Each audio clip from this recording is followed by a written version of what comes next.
Hey guys, welcome back. This is By the Book, and we're your married relationship coaches. I'm Sent. I'm Sil. And this is Married at First Sight, Season 15, Episode 10, The Afterparty. The Afterparty. So let's recap that and talk about it. Yeah, where the tea gets spilled. So on this show, we have Alexis, we have Mitch, and we have Sarah Colonna returning again, the podcaster. Yes. We don't know anything about her, but, you know. Zero. Y'all know something about her, you know. If it's worth a watch, then let us know. Yeah. Anyway, it opens out, of course. I want to call her Rudy so bad, but Keisha, I do.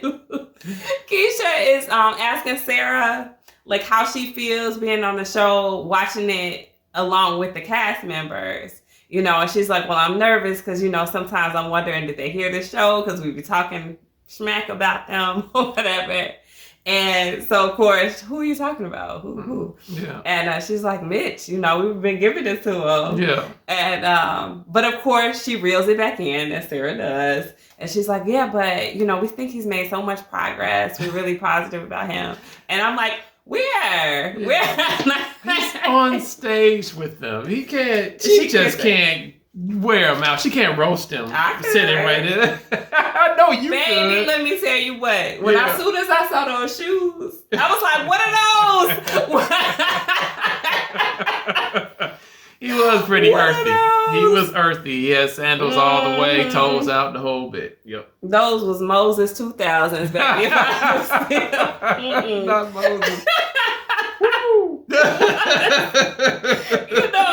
You know it was. So she said Mitch was taking a turn.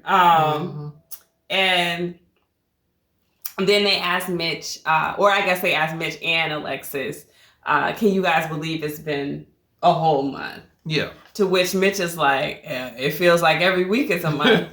And I'm like, what? Yeah. Well, I kind of get it from the standpoint as an accelerated kind of like thing that they're going through. They're just meeting everybody. They're just meeting their spouse, and then they're meeting each other, and everything is going like super duper fast. It's not like a real relationship. So you have to move at warp speed. I get that. But if you say every week feels like a month, that sounds bad. Now, he immediately followed that up by saying, not necessarily in a bad way. Yeah. Like, how else am I supposed to take that? You know, if you told me that, I'd be like, oh, for real? I would never. Because we ain't no married at first sight. Never, ever. So anyway, they move on because Alexis is here to showing clips about Bihn and Morgan. Yes. So essentially, we're wanting to know why yes, did Alexis get in their business? Well, I have my own thoughts, but Alexis is there. So what did Alexis say? Okay, so they show the clip where Bihn and Morgan, it's like the nanny cam on or whatever it is. And when Morgan kind of drops the load on him, like Alexis told me everything, by the way. Yeah. And Alexis is sitting there grimacing. Yeah. And obviously, she knows that she caused a big rift between them. Yes, of course she does. And Rudy is asking them, he's just asking her, like, do you regret, like, getting involved in that? Yeah. And she said there was a moral and ethical dilemma. Yes. I'm like, dude, like, what? Yes. I don't even want to get into it. I don't believe it could have possibly been something that's substantial to where she had to get involved. But because she even said, you know, I wish I had done it a different way. I should have told him to talk to her. Yes, you should have. Yeah. Then that means it wasn't such a big moral and ethical dilemma that you had to drop the bomb on their relationship. Exactly. What kind of moral and ethical dilemma were you facing, Alexis? I mean, was he cheating on her? Does he have some type of venereal disease that you had to let her know? What is she wasn't gonna give him that? No way, it didn't matter. Yeah. So she's talking out the side of her neck. You know, she's trying to clean up the mess that she had a big hand in another person's or another people relationship. Yeah. That's what she's trying to do. Yeah. So I think from there we move on to talking about Kristen. I believe so. Okay, so we're talking about Kristen when she talks to her friend Mitch is watching this. My read on Mitch, he comes off very self-aware in certain instances. Yeah. And he comes off very like gentle to her. Yeah. Like whenever Kristen brings up an issue, he's like, yeah, talk about it. I understand. I'm here for you. Yada yada. Like he's never like shutting her down. And Sarah Colonna was saying that too. And I think that's why she's like up on him right now, because he hasn't been that guy that's like gaslighting her. Yes. Even though she said he did. I don't think he does. He hasn't been like, I'm not doing that. What are you talking about? He's been open and accepting and not super defensive. So that comes off in a positive light, right? Yeah. However, for me, I feel like it can still be manipulative because y'all let me know if y'all experienced this before. But I mean, have you ever dated somebody that will apologize for everything and say they're going to do different things and this and that, and they never do? They just keep doing the same thing. They keep doing them.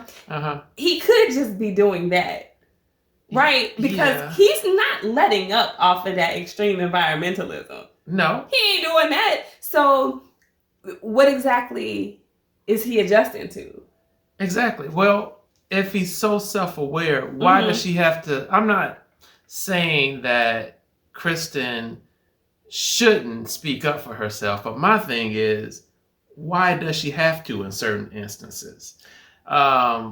He came into this whole thing looking for a wife, wanting to get married, so to speak. All right, so he's on the show. He wants a wife. He wants to get married. And so what type of mind frame that you come into this whole situation with? Yeah. And being ready to listen to someone and to anticipate what they may or may not need. Being ready to compromise. The Shirtgate thing is for instance. Yeah, well, and he did. He addressed that, right? Yeah. He's like, I can come off like I'm on my high horse. Yeah. And I think Moody brought up. Yeah. I think she brought up Shirtgate. Yeah. And, he basically said, like, I could have just wore the shirt. Yes, and put on the sweatshirt, said I was cold, because everybody always cold on this show. Yes. So, and he could have. It was a million different ways that he could have handled that situation. Yes. And I don't know if he truly regrets it or not, but I know he doesn't like how he looks on the screen. Yes. Yes. So, I mean, hey, when it's being played back to you and a million other people, of course you can. Yeah, and you can tell, like, he's still like just not fun to be around. And you heard Alexis say, like, yeah, we all hang out. Well, not Mitch. Yeah. So I'm like, okay, is it like an age gap thing between the group, or is it just because he's weird? I think it's just because he's weird. He is far out there. How many times I have to say he's way past where the buses run? Thing can kind of like I mean, you know what I mean? You don't necessarily want to hang around with a bunch of 20-somethings or early 30-somethings. I can see that too, but he is just strange. Yeah. He's I'm trying to give him the benefit of the doubt, y'all. I don't know. I can't relate. Yeah. So I'm trying to make him be as normal as possible. Yeah. Keep trying. All right. So they move on to Morgan and Bihn. Again, I have to admit, it's like hard for me to watch them. I'm uncomfortable every scene. I'm like, and Alexis kind of looked like that when she was, but she was looking like that because she knew that she had put her nose where it didn't belong, and she was uncomfortable rewatching something that she caused. Yes. But even just watching as a regular spectator, it's like, it's just uncomfortable. And then it's really uncomfortable for me to see him foaming at the mouth again. Because but what was all of that? What was going on? He needed a drink of water, And it got more and more white. Like, the more upset she was getting his mouth. She should have been foaming at the mouth. Yeah, no. He was he was in it. Yeah. She was putting the heat on him. So, I feel like, again, Sarah Colonna is not giving the heat that I think these people deserve. No. And Morgan wasn't on the show, so she didn't have no excuse not to go ahead and go in on it. I don't even know if Morgan's going to appear. Yeah. We haven't seen her yet, right? on the after party. I cannot recall. I don't think so. I don't know. It don't seem like she's gonna appear. Even Alexis came on the show. Yeah. Last time. Yes. I mean, she walked off and everything. Yeah. But she did show her face. Yeah. You mean Alyssa? Alyssa. I'm sorry. I messed that up, y'all. Sorry. That's okay. We all knew who you were talking Alyssa about. from season 14 and her weird self. She did come on the show. She did. So, she talked about how the flower drop, y'all want to call it a throw, wasn't a throw. She threw those flowers down. I mean, come on. Roses, no less. She just let them drop to the ground. I'm not saying it still was dramatic. It still was over the top. Yeah. But y'all making it extra over the top. She didn't like grab them and throw them down. That's all I'm saying. She spiked that man's roses on the ground. That's what I saw. Yes. Well, Sarah's point of view was, even though he did do all that talking to Justin, it wasn't like he was a bad person. Mm-hmm. And I think that's what we're all feeling. We haven't actually said that because we probably got tired of hearing the word good person and bad person last season. Yeah. So we're not saying Ben is a good or bad person, but we don't get the sense that he is one. We don't think he's a bad guy because he was talking when, in fact, the producers encouraged them to talk to one another. And Alexis said herself, right, that, it's such a tight circle, basically, that if you do talk in that circle, eventually it's going to come back. Yes. And I'm like, no, it don't. If you shut up, it doesn't. It did not have to come back to her, and it certainly didn't have to come back to her the way that Alexis delivered it. No, absolutely not. So she tried to take that heat off herself. Yeah, because one of the things that we learned last season was Elijah and Lindsay. They had a friendship going. Now, we kind of learned after everything or close to the end, but they would talk frequently, they said, and all of this. So who was Lindsay talking to Elijah about? Mark the Shark. So come on. I mean, so that I don't buy hardly anything that comes out of Alexis's mouth, to be honest with you. Yeah. No. Absolutely nothing. I'm taking this out of context, but I thought it was hilarious that Alexis called Mitch the drama king. Yes. I know that gave me a chuckle. So yeah, he is the drama king, but so we can come up with a few names for her too. So we can. Mm-hmm. We won't. We won't. But we can. Could. So it moves on to Alexis and Justin's scene where they're sitting, I guess, like maybe at their kitchen table or something like that. And Alexis is kind of spending some positivity. Yes. Though we don't really read it as, or I don't read it as being genuine. No, I don't. So she's saying that whole line that we still have enough time. Don't be all negative. We still have positives. I don't want you to forget about that. That type of thing. So when Rudy comes back and asks her, like, how is she doing, like, trust-wise after the dog incident, then she's like, I'm trying. Yeah. But I'm going to skip over a little bit because I want to get to the words that I want to get to. Yes. I think it's the M word. It's the M word. Yeah. She says, when I begin to feel malice, it's hard for me to get back to that. Because she said when she loves someone, she loves them. It's hard to let go of that. But once she starts to have these feelings of malice, like... it's hard to work her way back. Yeah. So, why malice, though? Yeah. Out of all the words that she could have used... malice is the one that shot right out of her mouth. And again, it just solidifies what we were talking about in our last video concerning them for this episode. That whole fiasco at the dinner table, to me, it was premeditated. It was planned. I believe she was the puppet master that orchestrated a lot of that. Actually, because she knows, first of all, Alexis is very intelligent. Very intelligent. And she's been able to deduce the man that she's been living with for this past 4 weeks. She knows he's very emotional. She knows he stumbles over his words when he gets frustrated. She knows. And so she knows sitting there as she's fuming, getting mad at him. Now, I'm not going to say anything. She already knows him being him, emotional, that's going to rub him the wrong way. and he begins to she was push her. setting him up to make this scene. I believe so. At the dinner table. I believe so. Which wasn't necessary. No. It wasn't necessary. She just put him in a bad spot. Yeah, she made him look like the clown of the week is what she did. Now, so this is what's weird for me, right? They followed that portion of the conversation up immediately with Rudy asking her, are you all intimate? You know, do you sleep in the same bed? Do you do this? Do you do that? Sarah Colonna chimes in. She's like, are you still celibate? You know, because, right, that's what we really want to know. Yeah. Rudy is beating around the bush here. Yeah. But we do. We want to know, are you celibate still? Have you consummated? Yes. But in my head, when they ask that, I'm like, where's the room for intimacy? Because it's been out. Exactly. Mm-hmm. So I'm not even seeing, I'm like, of course she's going to say no. She says we're still celibate, but then... She has to. Let me give you a little bit more information, you know. Whereas before you go on, earlier when she asked her, okay, well, who talked to Bihn? Who talked to Morgan? And, you know, how did that whole thing go out? Who said what? And I learned my lesson. This is what Alexis said. I'm not going to say. But now she's a little bit more loose lips. So let me give you a little bit more information on what's going on between the sheets between me and my husband. Yeah. So she alluded to the fact that Justin might not be able to rise to the occasion. Right? Like she said, we tried. Yeah. I'm going to leave it at that. Yes. And then she said it again. We tried, but it didn't manifest. Something like that. Yes. Mm-hmm.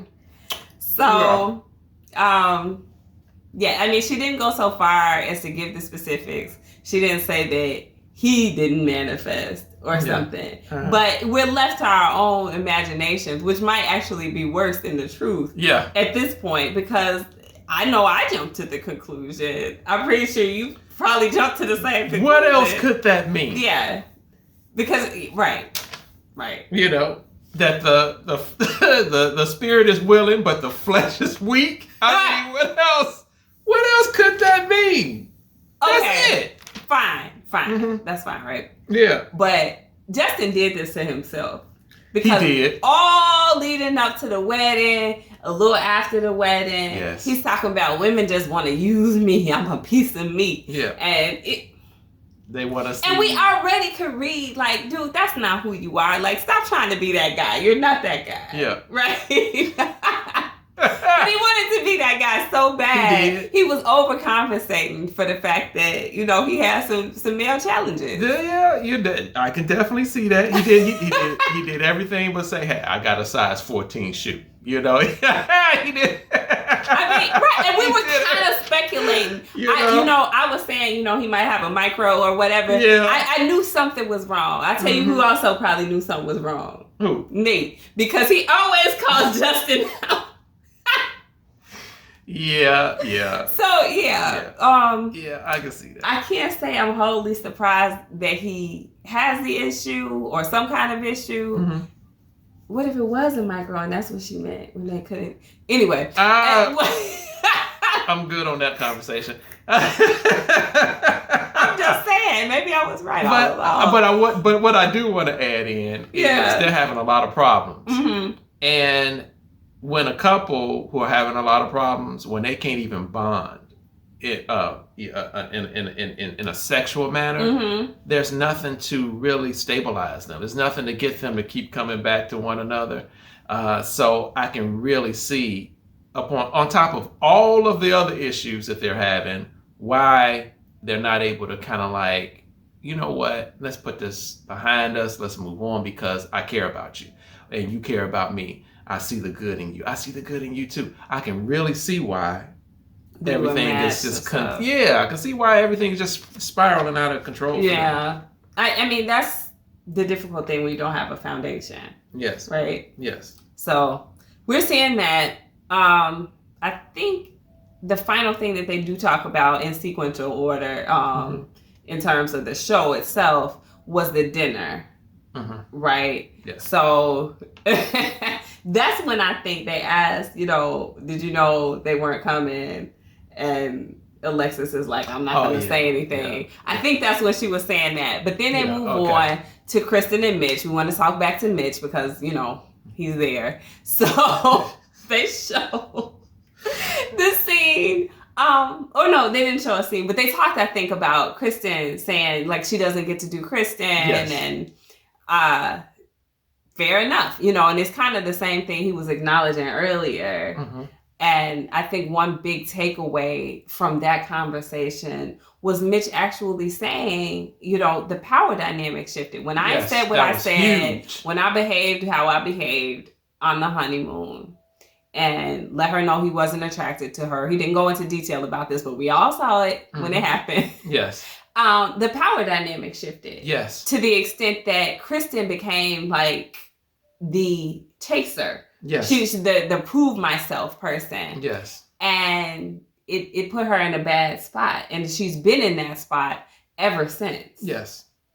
Exactly. You know what? When Mitch said that, I was like, wow, that was pretty insightful. Yeah. So he does have the ability to be self-aware. I just don't know if he cares what impact it has. It's like, yeah, I know I'm doing this, but I'm not going to stop. Yes, but he did acknowledge that what he's been saying and what he's been doing has had an impact on her negatively. And so he's aware. Now, we don't know how far removed this taping is, but he is definitely aware of how he has come across. He's aware the effect that he's had on Kristen. But it might not matter to him. That's what I'm saying. I think he is aware of that. I just think he might not care, because Mitch wants to be who he is. He's very heels dug in. Yeah.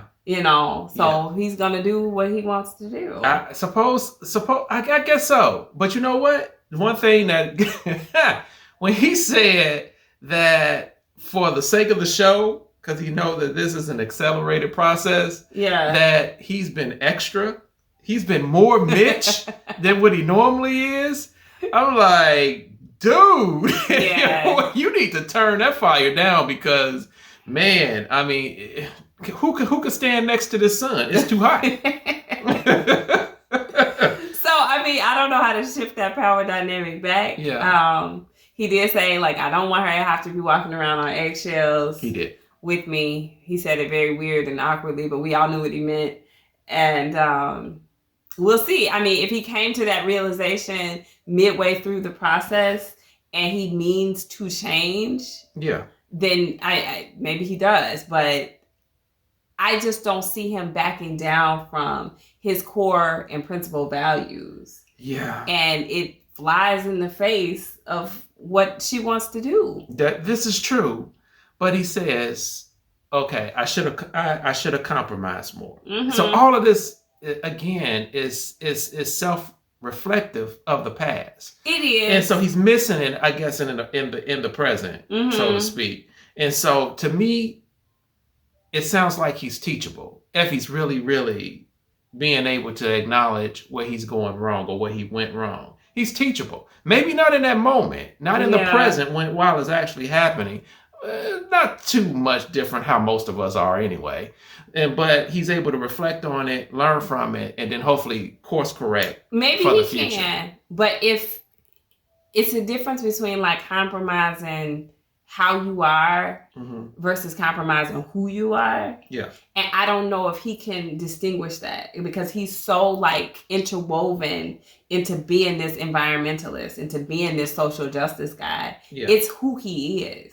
I don't know if there's a lot of wiggle room there. So I don't know. We'll see. But I hope it is. I mean, because he also said that he wanted to support her in her dreams and support, whatever she desires. But maybe just from afar. Maybe he don't need to be a husband and do that. Well, he didn't say that. I'm saying it for him. They don't need to say it.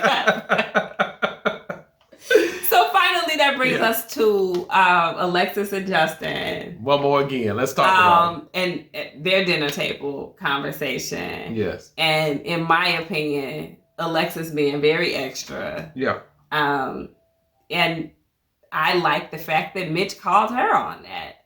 He said, it looked like, we were all uncomfortable and it really looked like you just didn't want to deal with it at that time. And she said, yes. And I should have said that. So she had to acknowledge her like breaking down, making it a more dramatic moment than what it was.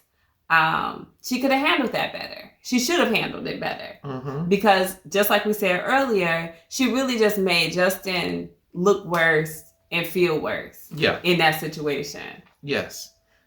If she could have took, the blame on herself, it wouldn't have been that hard to do and just be like, I'm not prepared to deal with this right now. She did kind of like back up from it, but when he kept pressing, she should have just, I'm done. Yeah. We're not having this conversation. Yes. Period. Yes. Well, you and I both discussed that Justin really could have took the lead on that and said, hey, baby, let me talk to you over here real quick. He could have pulled her to the side. She would have embarrassed him. They could have had their conversation. She would have embarrassed him so bad. Yeah, she still would have, but he still could have taken the lead. Yeah. But this is not Justin. Yeah. He's not a leader. He's a follower, especially in this relationship with someone who's much more dominant and outspoken than what he is. And so he let it play out. Again, I really think he was manipulated into this whole thing.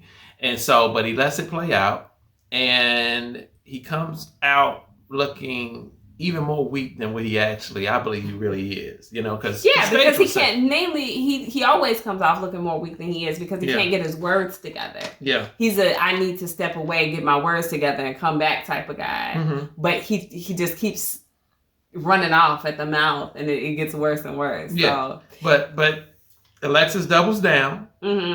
She throws out her buzzword for him again, that he continues to have these outbursts. He continues to have that. And then she also goes so far as to say, well, both of us can't be crying and all of this different type of stuff. That's true, though. I would have said the same thing. Yeah, but this is her husband. And so, well, whatever. But, that's supposed to be her husband, And so why speak like that about him? Especially, I guess, but I would be thinking it real heavy then, because if you was crying all the time, I'd be like, oh my God,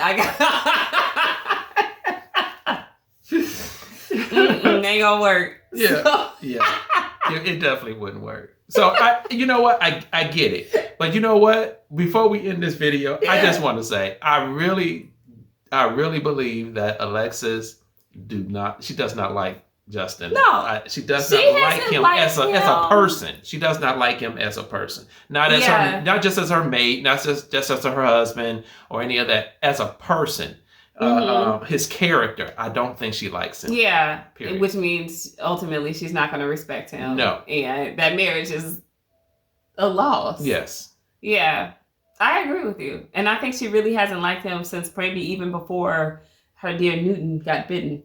Possibly, but I still don't think so, because she was singing such high praises. She was, but I think this marriage thing is so easy. Alexis is auditioning for future roles on TV. I think that's what she's doing. I do. Y'all let us know what you think. Who's gonna hire Alexis? I don't know. Another reality show. She's got plenty of character. What, Mean Girls Club? Anyway, guys, let us know what you think about Alexis and Justin, Kristen and Mitch, and Bihn and Morgan too, since we had a lot to say about them today. Yes. Please comment, give us a like, share, subscribe, hit that bell notification, and we'll talk to you guys soon. Bye.